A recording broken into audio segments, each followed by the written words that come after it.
Hey everyone, welcome back for another deep dive. It's great to be back. Today we're kind of switching things up. Oh, how so?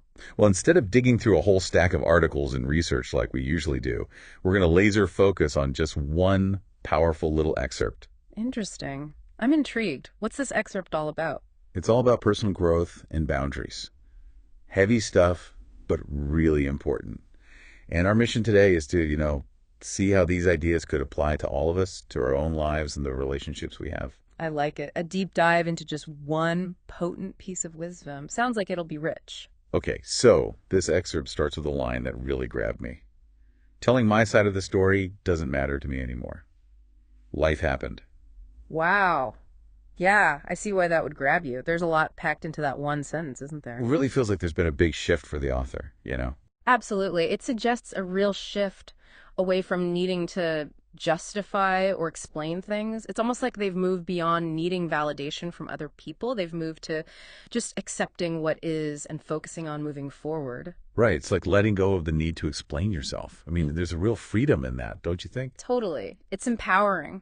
And it makes me think about healing, like the excerpt talks about healing. The author says, I healed. But what does it really mean to heal, especially from difficult experiences? Yeah, that's a great question.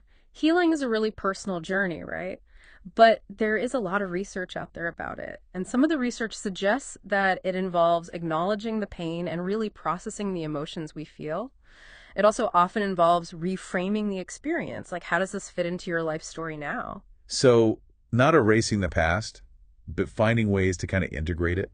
Exactly. There are a lot of ways to do this, like some people find journaling helpful, like actually writing things down with prompts that focus on cognitive reframing. Some people get a lot out of mindfulness practices, just being present in the moment, things like that. Nature walks can be amazing for that. Yeah, just connecting with the senses. Exactly. And of course, therapy can be incredibly helpful, especially if you can find someone who specializes in trauma-informed care. Makes sense. So, it's not about pretending something didn't happen. It's about finding a way to move through it. I think that's a really healthy way to look at it. Okay, so the excerpt goes on, and things get even more interesting. I healed. But most importantly, I learned who deserves a seat at my table and who will no longer be invited. Now, this table metaphor, this is what really got me thinking. Yeah, that's powerful imagery. So how do we figure out who actually deserves a seat at our table? And is it always about cutting people out of our lives completely? Well, that's where setting boundaries comes in. It's not always about ending relationships entirely. Sometimes it's about communicating clearly about what your needs are and where your limits are. So, like saying no more. Yeah, exactly. Saying no to requests that drain you, limiting contact with people who don't treat you with respect, setting clear expectations in your relationships. It's about consciously choosing who you let into your space and who actually supports the kind of life you want to build. You saying no makes me think about this one situation with a friend. They were constantly leaning on me for support, which is fine, but they were never really there for me when I needed it. Oh, I've been there. It was exhausting. But, setting that boundary, even though it was hard, honestly, it really helped. It let me focus on building better, more balanced relationships with people who are actually there for me. And, that takes self-awareness. It does, doesn't it?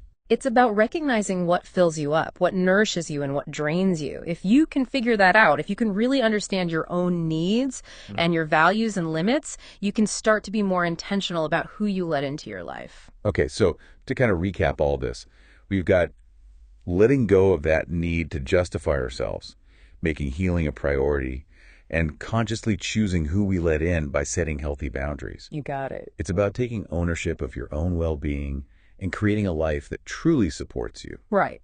That's the heart of it, I think. Wow. This is powerful stuff. It really is. So as you go about your day-to-day, I want you to think about your own table. Who's sitting there? Are there any relationships that are no longer serving you? What can you do, even just one small thing, to create a space in your life that truly nourishes you and supports you? That's something we can all think about. Absolutely. Thanks for diving deep with us today. My pleasure. Until next time. See y'all next time.